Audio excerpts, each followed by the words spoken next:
It is indeed the 13th day of February 2024. Good morning. This is the Great KBC and it's time for News Check, a program that is earmarked to ensure that we keep you afloat with all the latest happening. We check what is happening, and today a lot of things are happening, and it's a big day, especially for the two houses where the National Assembly will be having its sittings in the afternoon after the long recess. Senate will also be opening up in the course of the week, and also in the county assemblies. A good example, the Mugoria County Assembly had its first sittings of this session yesterday, and in the course of this week, the county assemblies as well will be back for legislation. So we are going to be discussing the legislative agenda right here. My name is Njue. Lensa Odingo will be a sign language interpreter for this live newscast. This for the first hour, we'll be looking at the state of the affairs and especially on legislation. A lot is happening in the country. On the second hour, this week, beginning 11th to the 17th, it's the International Heart Failure Awareness Week, which will drag from the 11th to the 17th. We'll be having doctors from the current hospital to know more about the heart failure. And the big question is, why is that lifestyle diseases are contributing hugely to heart failure? Well, we will be getting answers in our second hour, where we'll be engaging Dr. Stephen Omondi and Josephine Mbudi, again from the current hospital. But that is that. On this first hour, we will be discussing politics and the state of affairs, and more specifically on the legislative agenda. Allow me to introduce my panelists, and before I do that, let me make a correction. It's not Lensa Odingo, it's Brian Muraru, who is handling the sign language interpretation at the bottom of your screen. Allow me now to rope in my panelists, beginning from my immediate left. He is a regular here, Oscar Omondi. Oscar Omondi is a political scientist. He is also a lecturer. And just next to him, we have Daniel Mugoria, who is a leadership and governance expert. And we should be joined by a constitutional lawyer and political analyst and commentator, Ishmael Nyaribo, in just a minute. But gentlemen, karibuni sana. Thank you. Thank you very much. Oscar, by what, 3-4 months, yes, they had the recess, and now they are going in today, yes, where they have a full in-tray, a lot. And still talking about the legislative agenda. This morning, a lot of committees are having their sitting, including the Justice and Legal Affairs Committee and the Lands Committee as well. So in the morning, they will have that. In the afternoon, they're going to be having their plenary, where they're going to put their house in order, the House Business Committee, and that's it. That's all that's going to be done today at the National Assembly. From there, tomorrow they will be having their sitting the whole day. But first things first, what is in the in-tray for the parliamentarians as they resume today? For the last 4 months, a lot of things have happened. And one thing, thank you for inviting me, Troy. And before I even talk about this, I want to our viewers and to everybody in the country, I want to pass my condolences to Kelvin Kiptum, who lost his life through a bad road accident yesterday. But anyway, what is happening in Parliament today, and after 4 months of recess, their tray is full because of the ongoings. You know, we have the IEBC deadline that is slated for next month, that if we don't constitute a proper IBC that can manage boundary review, the review of the boundaries. The Constitution allows us, the IBC, to review boundaries the first 12 years after a new Constitution was enacted. And this comes to an end in March. And you know, we promulgated our new Constitution in March of 2010. So 12 years elapsed. We still don't have a commission. So Parliament has to do something about that one. Number two, the process of budget making process has also just started, because we have to have our budget by June. And you know, the budget controls and determines our economy. We have things like house levy that has been a bone of contention, has been serious discussion. We have management, where government brings everything into one single financial management, the e-citizen thing that has a lot of things. And you know, they've been on and off court processes that have gone against most of the recommendation by Bunge, by Parliament. And you know that even currently, our Speaker, Moses Wetangula, went to Supreme Court to petition a decision that was made by appeals court about to stop stop government from collecting the house levy from people's payslips. So these are issues that are full in the parliamentary tray, and the state of the economy is the worst we have at the moment, and we also know that in June, the Eurobond debt is also due, which we need to pay.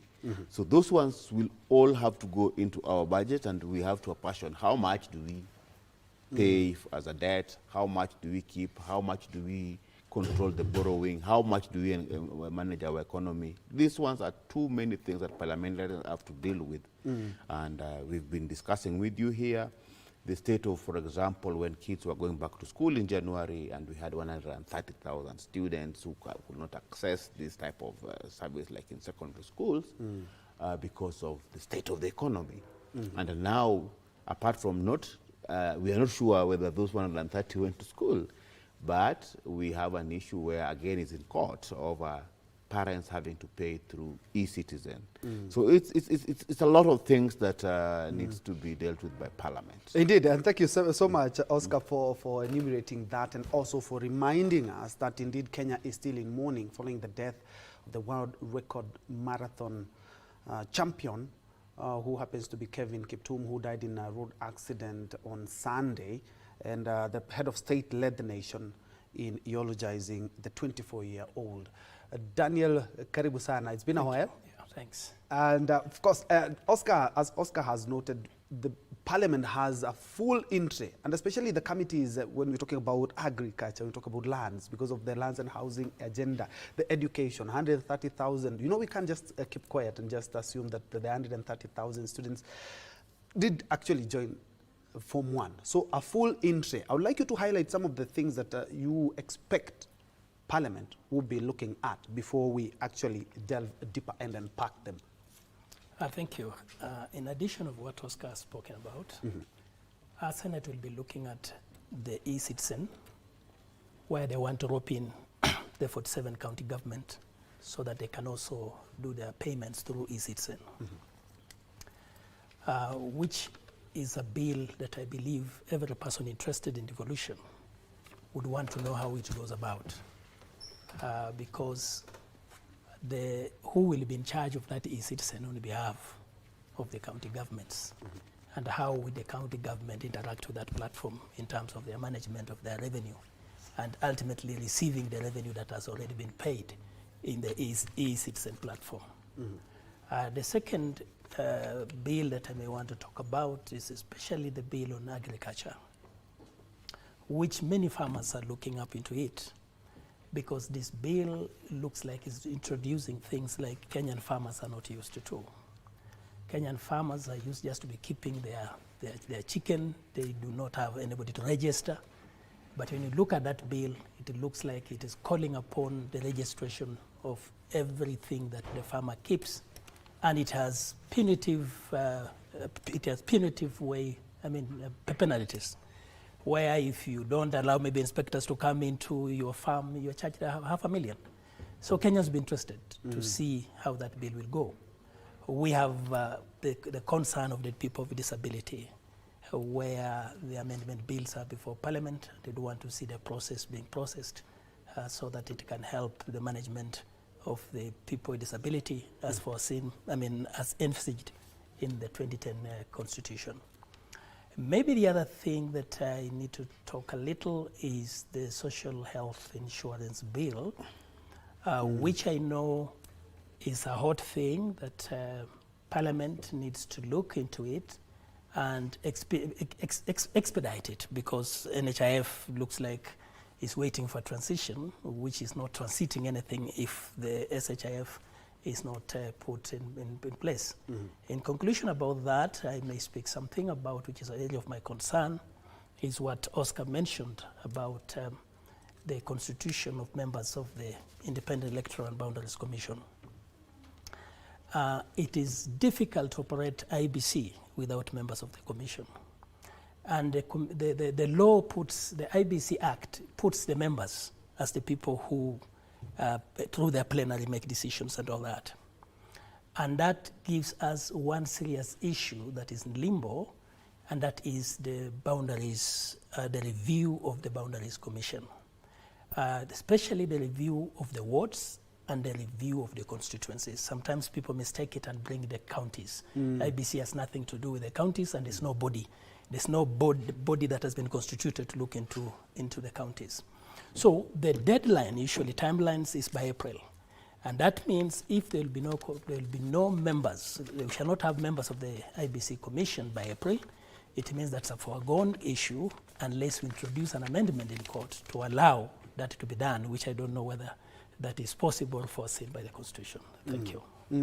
It's a good thing that you guys have noted that we have a lot to be touched on, and especially on the IEBC, Oscar. But before we do that, let's touch on something that is quite emotive to Kenyans, and it's something that had just been introduced, that a lot of government services have all been shifted to the e-citizen, which is a good thing, if you ask me, in terms of accountability. And in a country where corruption is one of the things that ails us for years, it's a good thing that we have a central point for funds collection. But the first thing a lot of Kenya are asking, why now? Why exactly are we being told to just all of us be bundled into the e-citizen? It has had its fair share of issues. Let's look at e-citizen, matters education. A number of parents have raised issues because some of the parents do not actually pay the fee. They sometimes bring pay fee in kind, where maybe they bring some maize, some beans, some even I saw back in our days where parents would come and do some work for a couple of days or weeks, and that their wages is commuted to the school fees. Yes. Away from that, beginning January of this year, Kenya declared that it will not be requiring visa. I've seen tourists also bringing about the issue, saying there are a lot of delays, there are a lot of issues with the e-citizen. Away from that, education, bundling all these government services there. In as much as it's a good thing in terms of accountability, the public participation, parents are saying, we were not involved. We were not asked how we feel. We are not told how we're going to be paying this. The visa issue, you have to pay a few dollars before you get into the country. Some say that after you pay, there's no message, no nothing. Did we just bring this issue at the wrong time? Maybe we needed to shelve it and wait for all the agencies to put everything, including their house, in order. One thing, there are two things here. I think bringing these things because of accountability, bringing them together, is not a bad thing per se, but there seems to be a bit of a rushed migration. That we've rushed, and sometimes every project must always be seen to be user-friendly. And I think the project at this particular time, because our constitution is so robust, but the biggest difference between our constitution, the 2010 constitution, and the previous constitution that we had, this was a public participatory constitution, a constitution of the people, that it really considered the concept of public participation, involvement of the user. And that is why all the cases that even go to court against government decisions is, did you properly involve the public? The issue of this bundling everything into e-citizen is a good idea. But not just the public. Are the people, the managers of that system, comfortable with it? For example, head teachers and managers of schools, NHIF managers. People are rushing, for example. I know of a case of somebody was telling me that, I have to rush and go and pay my NHIF because my wife is expectant, and this thing might fail when I need to go to hospital. And now, if you step into a hospital with an expectant or a sick patient, if you had not paid NHIF because of the system failure, then you have to pay in cash. And sometimes, for example, I will tell you a good example. You don't pay for C-section surgery for pregnancy if you have NHIF. But if you don't have NHIF, you pay 80,000. Most in 80,000, 100,000 or something like that, in normal hospitals. Now, you see the difference of when a system fails. In other jurisdictions, I've lived for example, in Sweden. There are times that a system fails. But when the system fails, they make sure, for example, that the payment of train has failed. They make sure that it's just free. Let them move because the boss is on their side. Yes, because it is on their side. That's true. So let the trains go. Let the economy move as we fix this thing. So it will be free. Just walk in there and go because the system has failed. You've not failed it. But here we have a system where if it fails and you fail to pay, you are to blame the person who was supposed to pay. And if you go even online, I've seen people writing that I tried to pay NHIF, it didn't get me back the message. Now I'm worried because I have a patient. And if I'm not able to pay in time, that means that I have to pay cash. So I just don't know that the people who are making these decisions up there are in tandem with the problem of the system down there. Number two, when we centralize systems like that one, for example, you know, there was a time that M-Pesa was hacked. And when it is hacked, the whole country is waiting. And you know, people are waiting from hospitals in Lodwar, hospitals in Meru, and the entire country is waiting for example, M-Pesa to come up. The whole system. I will tell you for one thing, like, I myself have not been able to use cash for a number of times. But sometimes I always try to make sure you feature kidogo some cash, because if M-Pesa fails, then you can't do anything. You can't move on matatus. But we've accepted technology as a people. We use matatus, we use Ubers, we use everything. We pay everywhere. It's accepted everywhere. M-Pesa payment now is so much common in Kenya than cash payment, which is also very safe again for everybody. Carrying money from physical money from one place to another is a difficult thing. These systems have worked elsewhere. I think Sweden also, I think now they don't have paper cash. Almost everything is paid, either card or a phone or something. Yes, we can move there, but we must be able to develop policies that are not as radical, so that at the end of the day, the outcome is not what we expected. Because at the end of the day, what is the expectation? We want accountability, we want systems to be easy. That is our expectation, it's a good thing. But we can move with it so radically that at the end of the day, there's nothing. For example, now I think it's this Kilifi Senator, Madzayo, has gone to court to challenge the convenience fee. That why do you have to pay the convenience fee for government services? For government services. Actually, I will get, we will delve into that a little bit later on in terms of service provision to Kenyans, because we are paying taxes. Yes. These are government, basic government services, and we have to be charged. It's double taxation. It's double taxation. Yeah. Thank you. Daniel, I'm looking at the government has, as we speak, has 15,440 services that are on e-Citizen, and they're striving towards 19. Should we be looking forward to 19,000 services on e-Citizen, or first of all, we should be trying to make our systems work? Because as we speak, they're not quite working for Kenyans. Maybe I want to begin where you're parting, that they are not working for Kenyans.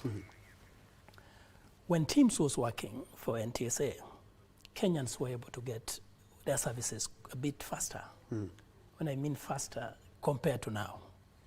People have transferred their vehicles since October last year for ownership. It was acknowledged by the teams. But when the transition took place to e-Citizen to man it, they have not received any replies. Even asking to follow up to know why are they not receiving their logbooks, where is the delay on the new number plates, it has become difficult. And that's why Oscar's statement of being in a hurry becomes very key. That when you introduce any process to a public, even though the public participated, if they did at all, in accepting that that's how they wanted it to be governed in that bill or law, one that policy has been enacted, you have again to go back to these people to do what we call voter education. I do not know in this country where voter education money goes to for people to understand that now that this has been passed, because even if you participated, not in entirety, that what you participated will become law or will operate, I mean, will work. So you must go back to those people. For what you're asking about the number of people on that platform, what I do not know, what have they done to the stakeholders that were already they were already doing those processes before it was taken to EE platform? Because you need somebody, for example, of NTSA teams to sit there so that there is what we call succession. I do not know how they handed over what they were handling.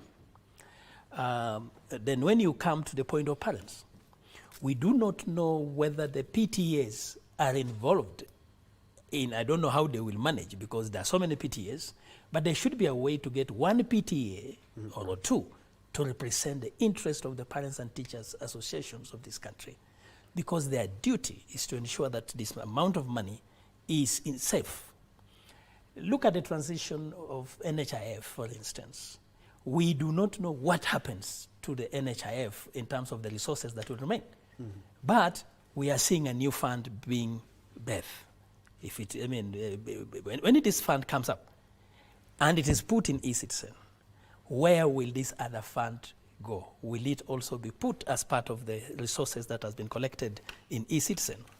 So as much as the system looks good, the way we implement them is the issue. And let me surprise you from what I've read in the past. Kenyans have gone benchmarking in other countries. But what has shocked them, the guys who welcome them laugh at them and tell them what you are coming to benchmark came from your country. Kenyans are very good planners. They are very good economists, name it, every profession. They know how to plan, but our problem is on how to implement what we have planned. Good ideas, but when it comes to implementation, we miss the point. Maybe we need to start asking ourselves, where is our problem when it comes to monitoring and implementing the good programs that have worked elsewhere? Thank you. Indeed. And I just add again on what, yes. what Dr. is talking about. You remember, if we have this e-citizen thing, which I didn't really think about, we're going to lose almost 2 million jobs. Remember, people sit in cash offices all over the country, in government offices. There are people who receive cash in cash offices. You know, all these guys are out of job. Because of what? Because people will not be going to those cash offices anymore. People are using the online thing. So digital things are good. Machines are good. But sorry. But remember also that when we go digital, we lose jobs. So unless we will deploy, or we will be just paying people salaries and they're doing nothing.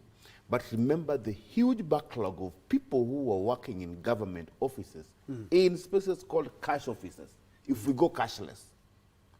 That's an interesting way to bring it out, that in terms of the jobs. But you know very well that the government is hell-bent on ensuring that we digitize all the 19,000, over 19,000 services. Of course, a lot of jobs are gonna end there. Yeah. But looking at the costs of these services, even if it's 1 shilling, if you ask me, I'm accessing government services. It's more or less, e-citizen is like the way Wanjiko goes, anasema nisaidia hapa, anataka unifanyie ABCD, right? Yeah. Now when on e-citizen, you have to pay a convenience fee or charge of 50 shillings. Yeah. A lot of Kenyans have brought issues in regards to that, and the senator also has gone to court to challenge that, because the government should not be taxing you for service provision. Yes. I'd like you to touch on that. And where does it go? Yeah, and first things first. Yeah. Where is this 50 shillings? The convenience, is it the maintenance of the website, or what exactly does it do? It is where it goes, I know. it is shrouded in mystery. And I believe that is why even these things have been challenged in court and they have gotten orders. Yes, it's shrouded in mystery because according to our budget systems and according to our monies that are collected by government, all are always gazetted. They should have gazetted this convenience fee that this one is being charged like blah, blah, blah. I think the courts, if you ask me, they'll go the Madzayo way because Madzayo says it's the reason why he's taking that there's no public participation, and then the 50 shillings convenience fee is shrouded in a lot of mystery. Now, apart from that, I mean, if you want to access these services, you know, it's a lot of money. Is 50 shillings for 19,000 services, and 19,000 to how many people? For example, in secondary schools, we have, last year we had almost 1 million people sit for KCSE. If 1 million people sat for KCSE, that means that from Form 1 to Form 4, there are almost 4 million. So 4 million people paying school fees. And remember, people don't pay school fees. Nobody gets, majority of Kenyans pay school fees like somebody gets 2,000 today, and you pay a convenience fee of 50. And 50, and tomorrow you get another 3,000, then you pay another 50. Nobody's going to pay like we have 54,000, then they pay 54,000. So every time you pay plus a convenience fee of 50 shillings. So I think that something needs to come so clear. Yes, on how these things is created. That's why I'm saying it is a rushed migration. And there are things that if you don't put in place, they only end up in court. And that is why all government projects, we are behind schedule. From house levy to even the IEBC thing, to even now this one is going to court. So all government projects, all government ideas have to go to court because even people cannot even sit down. Because even a senator, if a senator goes to court, that means that he has even lost hope in parliament where I represent people. Because even this one should be discussed in parliament. And parliament should come with ideas like, or even just at administrative level, that actually this one, we don't need to take it to court. This one we need to be able to discuss it, discuss about the convenience fee, communicate with the people that blah, blah, blah, this is what we're doing. But when a senator has to go to court, that means that all of us have lost hope. Just a minute, Oscar. And right now, as we speak, yesterday we had extended invitation to a number of members of parliament, but they declined because a number of them are in House committees this morning, including the Lands, the Justice, the Interior, and later on they will be having plenary in the afternoon after the long recess. They are going back to parliament today, and their legislative agenda is quite packed. Three gentlemen are currently assisting us to unpack that. And allow me now to introduce Ishmael Nyaribo, who is a constitutional lawyer and also a leadership and governance expert. Karibu sana, wakili. Thank you so much, Bontre. Thank you. Long time. Yeah. And just a quick one.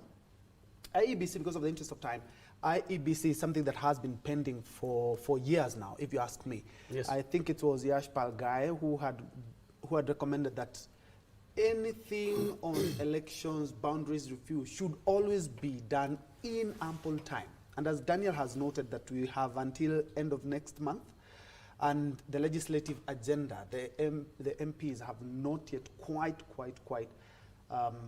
let's say, agreed on that. The NADCO report, there's the court orders. So where are we on this? And can we beat the deadline? Yes, Bontroy, I think we must appreciate the reason behind every legislative enactment, every rules, laws. People need to understand the spirit behind it. That's what I'm concerned more. Such that you've seen the wars that politicians engage themselves in when we near to the elections, and some parties want to change a certain law to favor their cause. So I think the spirit of having the IEBC properly prepared is to avoid such mishaps, so that there's enough time for nomination, there's enough time to confirm the register, there's enough time to confirm, to do the disputes in accordance with the law. It's not just a question of saying, no, we want before 1 year or 2 years, we must make sure that, the commission is in place. But it is important, actually. The whole point here is to be prepared. Now, who is responsible for the unpreparedness? It is not the Kenyans, it is not the citizens. The person who is responsible for this delay is the unfairness of political parties. Political parties normally make a lot of mistakes during nominations. People go to court, they do this and that. You saw what happened in 2022.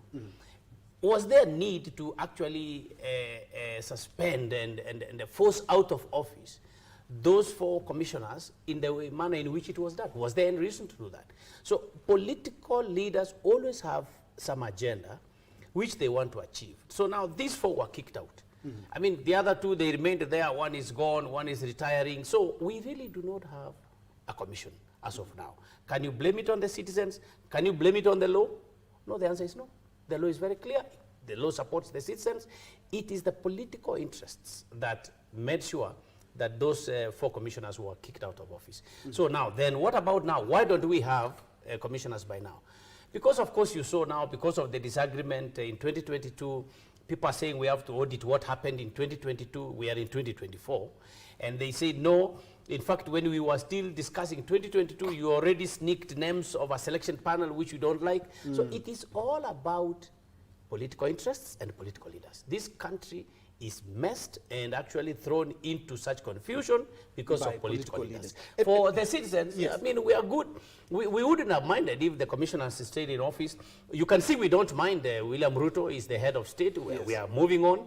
We don't mind if Kalonzo Musyoka becomes president. We will be happy still. So the problem is the inability of political leaders to wash themselves clean from the heart. And they always come up with this idea, they will lie to you, this is what we want to do, but finally you realize they don't mean it. So the major problem is actually and somebody would say that our politicians are quite selfish, because not only are we looking at the boundaries review and IEBC having no commissioners, we are forgetting that there are some wards and constituencies who do not have representation for a year now. Yes.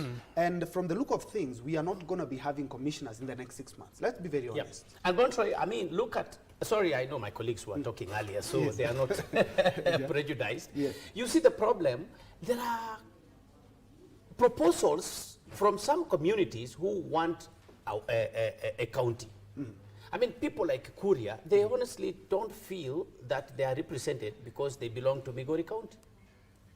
You see? The Suba people don't necessarily feel that they are properly represented because they are bundled in, I think they are in Migori, isn't it? The Suba Are they in Homa Bay? no, they are in Homa Bay, but in Homa Bay they're okay. They are both in both counties. Yes. But they wouldn't mind one. So my point is, why are we not looking at such genuine claims? Because political leaders look at things very differently. In fact, as long as somebody is in office, they are happy. You may go sing, make complaints. As long as somebody is seated in the office like this, he's happy. You can see what we were promised with Kenya Kwanza. I mean, the moment they said, when I put down the Bible, I will deal with. I mean, once he's in office, everything has changed. So I think Kenyans should stop putting a lot of premium on political leaders. In fact, the moment Kenyans start to do that, you will have peace in your home, you will try to go and till your land and plant beans and eat.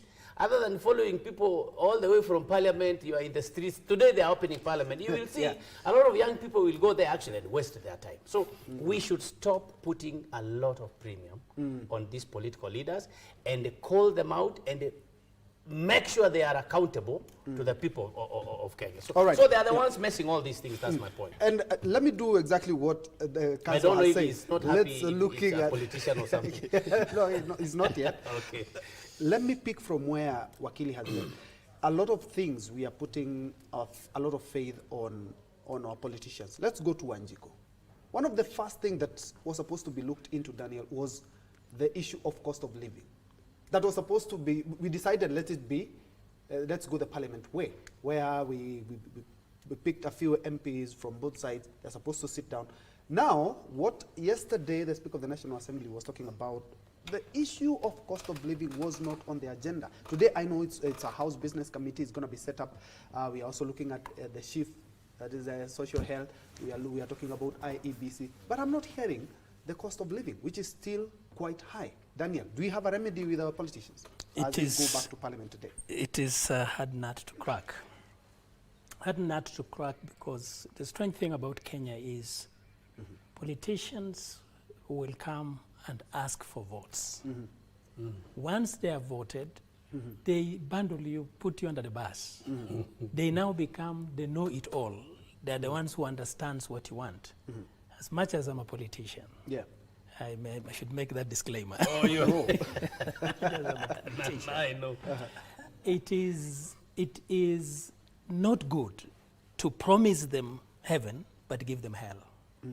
The cost of living, if you listen to arguments of many people, it's not something that you need even to discuss every day. We said one thing the government needs to do is simply to reduce the pump price of a liter of diesel or a liter of petrol. And this was just in terms of the financial, the financial act that was passed. If the percentage that was increased of the VAT on fuel was just, it remained where it was, I believe we would be very okay. And there's something they can do in Parliament. Yes. Once they do that, we are very okay. The second thing that I hear every day, is about the dollar and the people holding money, because it's also affecting the cost of living. Because anything that's imported, the inflation rate and the holding of the dollar makes the price go high. But this is my question that I keep on asking myself. By the time these people are alleged to have hoarded the dollar must have been 118 or 120. Now it's above 160. My question is, any intelligent business person, would this person not have seen some profit and then return the money? Because if you have a $40 profit, definitely these people would have returned the money. So I'm beginning to ask myself, is it true really that dollars are being hoarded? Or is it something that we do not understand? There's something is happening that ordinary Kenyans don't know.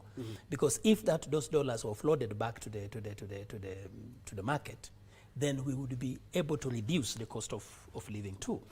And the most important one that I need to end up with is, if you look at the platform Kenya Kwanza came on, that is the border, that is the mama mboga.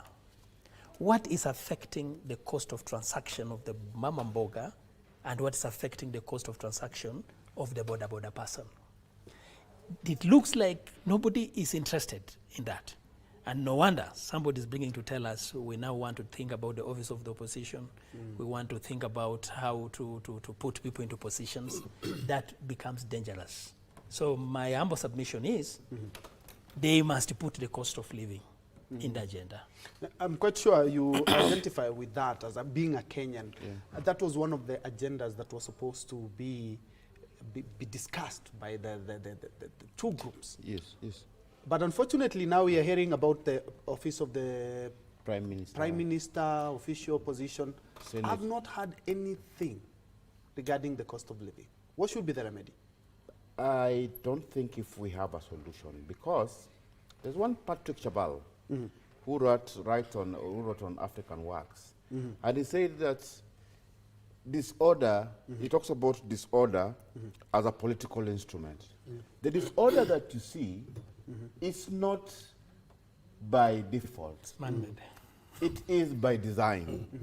You get me right? Somebody wants it to work like that because in that disorder, that is when they can benefit on whatever they want to benefit. Because that is what people in political office do. Because we have a parasitic elite. Whatever was going to be discussed, one time I told you about this, whatever was happening at Bomas, and I told you that whatever was at Bomas was not a national dialogue. It was an elite type of dialogue. If you come to class, I will be able to differentiate that an elite type of dialogue is a few elites, 10 of them, 5 from both sides that represent the elite, sit down and discuss, and they come up with ideas like, how do we give senators some senator fund, like the CDF? How do we give our MCAs also some fund to cool them down? Cool them down.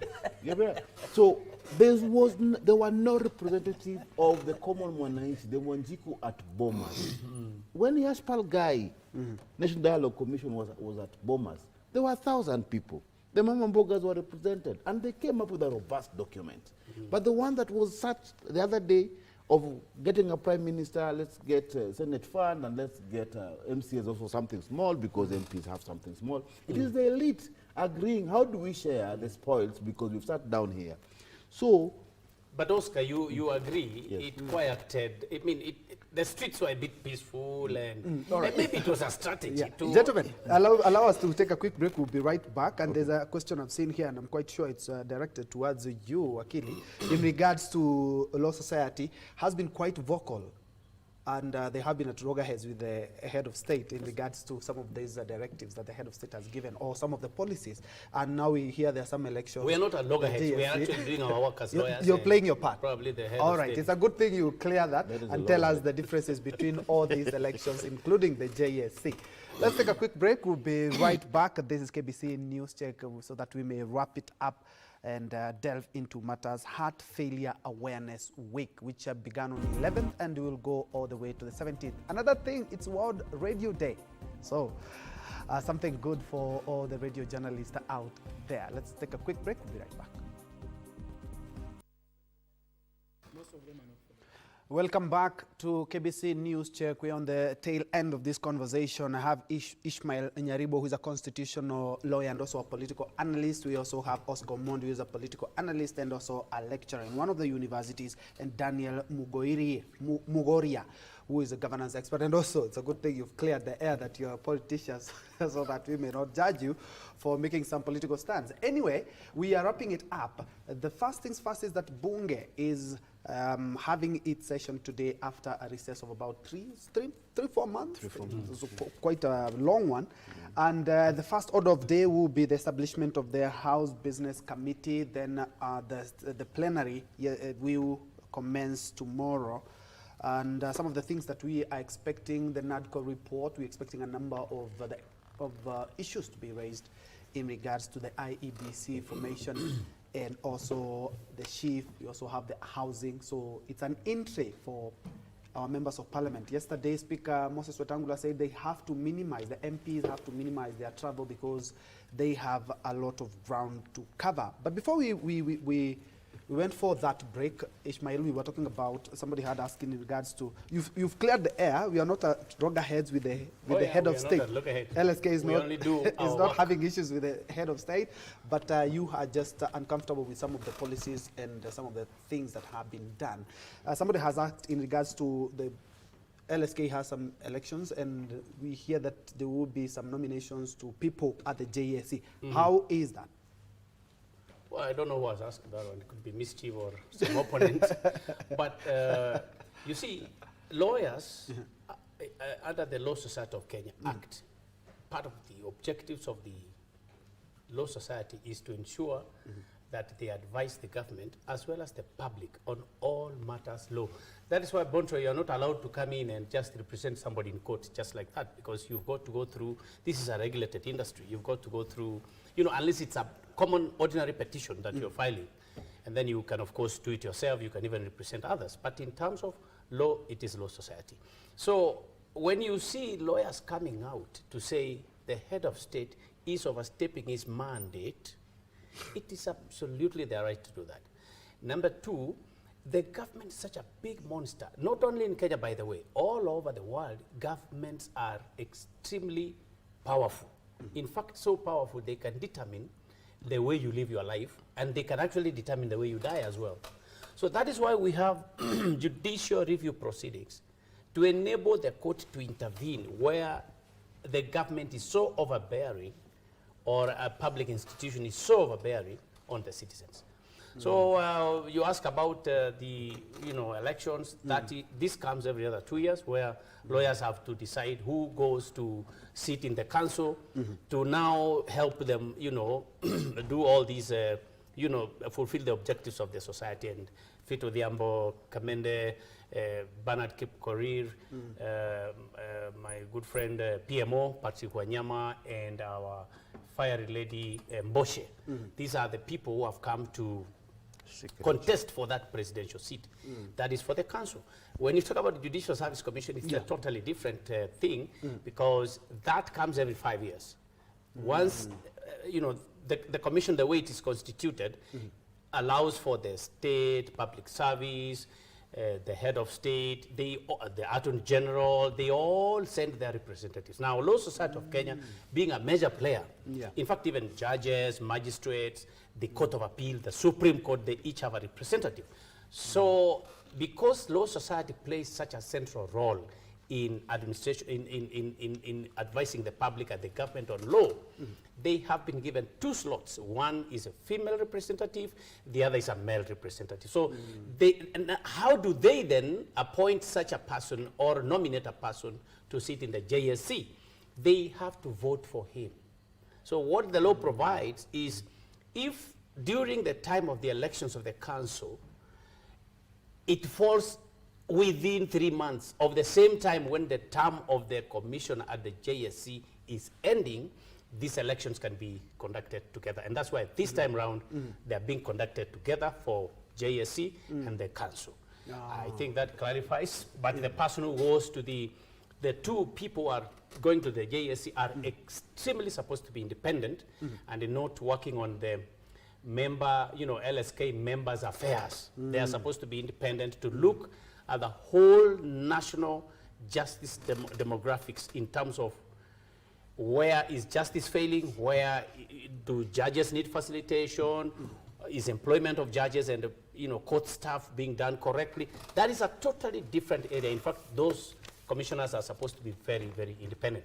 But I hope that clarifies. Yeah, I'm quite sure the person asked the question because we have seen LSK every time there's a policy. They started way back with opposing the housing. They have opposed even some have opposed the e-citizen as well.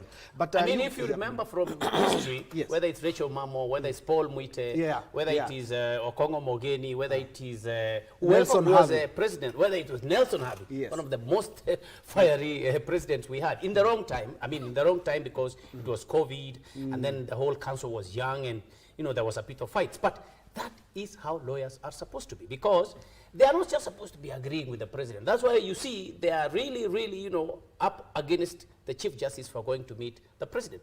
By the way, the Chief Justice is okay. She has not necessarily breached any law by going to sit with the president. If you look at the principles of corporate governance, that is what she has to do as one of the arms of government. But the problem, one, is the timing. 2, is she's portraying herself like she's under the executive. That is where the problem is, and lawyers must come out.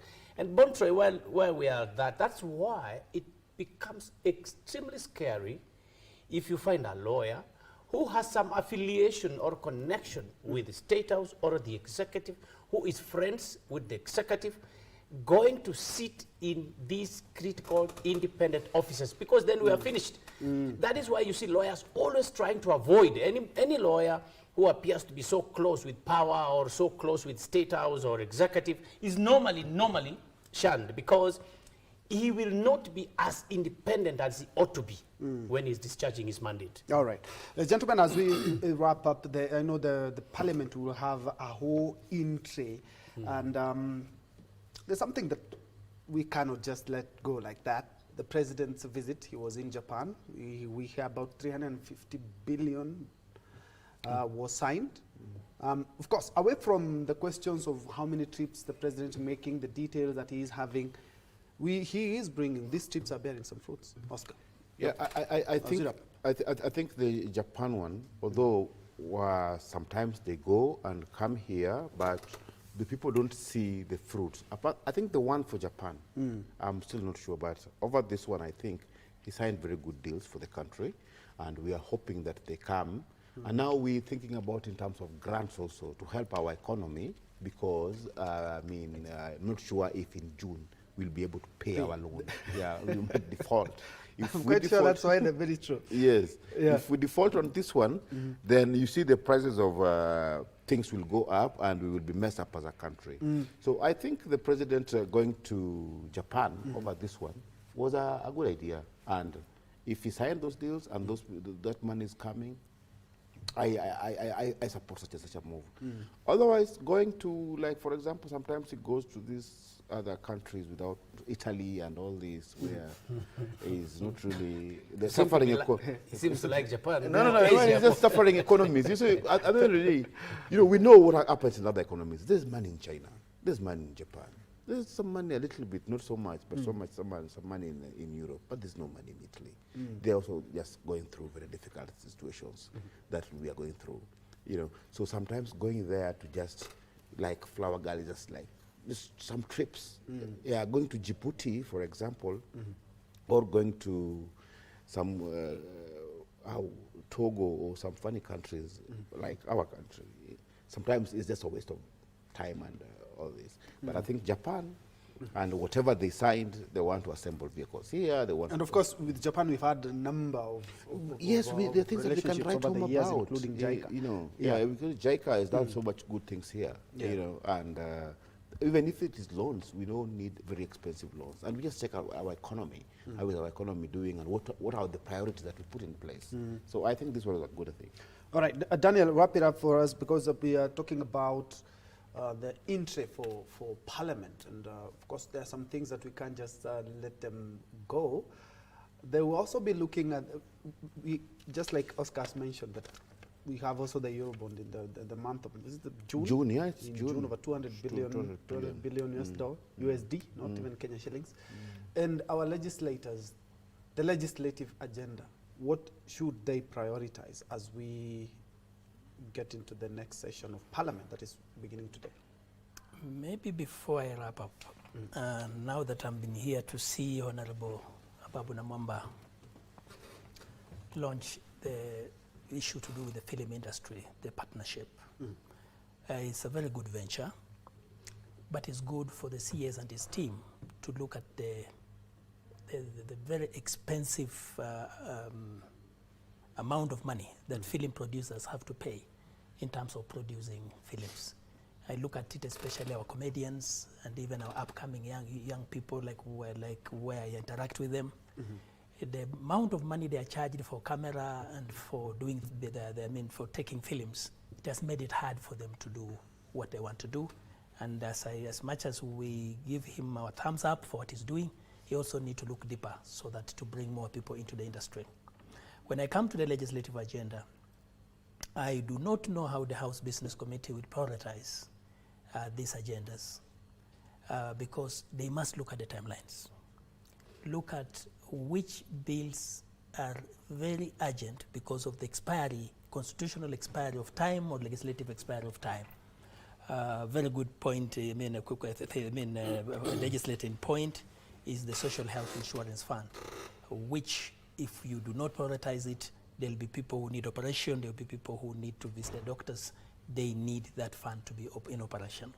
When you look at the IBC, because of the timelines of boundary review, then they need to prioritize. But even if they did it, I agree with you that they will not be ready by April unless they will do something about boundary review outside the law. Then we have the house levy, which and that is my second last, then I conclude.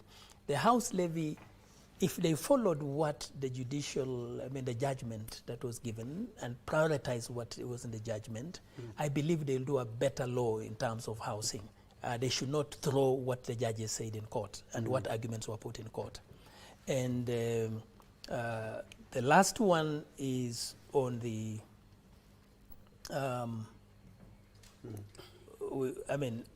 on the e-citizen, the House should come to look at how better can the government utilize the e-citizen platform so that we don't have an issue where we have a problem. And finally, we have the issue of 2023 appropriation. The national budget was done, but some of this money has not been implemented. And we are beginning another process of budget. All right. How will Parliament mitigate in future that we do not always do the budgeting only to plan for supplementary or even not utilize that money? Thank you. All right. Just 30 seconds. I think that our MPs, number one, should feel the people, should actually understand the plight of Kenyans. And I think this responsibility squarely lies on the Kenya Kwanza MPs, who are more in the House. Of course, it's a fake majority, but at least they are more in practice. So I think they should feel Kenyans. They should be gravitating more towards agreeing with what the Azimio counterparts are talking about people's plight. So they should not allow themselves to go into parliament and just enact rules because they please themselves. Because sooner or later, these guys will not be in parliament anyway. They will be outside. They will suffer the same pain that Kenyans are. So in my view, really, parliaments must be responsible. And again, our young people are dying bentro. Who is in charge? Who is in charge of all these murders we are? I mean, is it the Minister for Cabinet Secretary Security? No, it is the whole corporate, entity called Kenya. Why are our young people dying, especially girls? They are coming to visit you, they go back dead. What is the problem? Do we need to review the death penalty? I mean, people are dying. You are suspected of murder today and tomorrow you are out. So I think for me, these are some of the issues, the issue of security, that members of parliament should look and put stricter laws, or rather, application of the law. We actually have very good laws, but stricter processes through the police and through the Ministry of Internal Security to ensure that we have peace in the country. Yes. All right, all right. Thank you indeed so much, gentlemen. Ishmael Nyaribo, a constitutional lawyer and also a leadership and governance expert. Just next to him, we have Oscar Omondi, who is a political scientist and also a lecturer. And far left, we have Daniel Mugoria, I've gotten it right now, who is a governance and leadership expert. We are discussing the legislative agenda. Parliament, a number of committees currently underway. In the afternoon, we have the plenary, where they will, first of all, the first agenda will be the setting up of the House Business Committee. From there on, they will continue with the other plenary and a number of issues to be discussed. The Speaker, Moses Wetangula, said that MPs should brace for quite a bumpy one and should cut on their travel.